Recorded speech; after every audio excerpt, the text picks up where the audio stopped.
Всем привет! Смотрите, купила себе наконечники на спицы, ну, такие стопперы, заглушки, не знаю, как их еще можно назвать.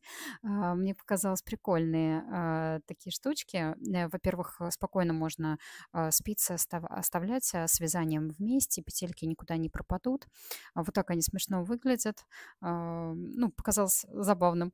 Вот. И подходят на спицы. Смотрите, как их можно насаживать. То есть вот так вот берете спицу и тут такая дырочка, и прям вот так вот налепляете. И получается, петельки все ваши будут в сохранности. Наверное, можно еще и с чулочными спицами тоже использовать с двух сторон.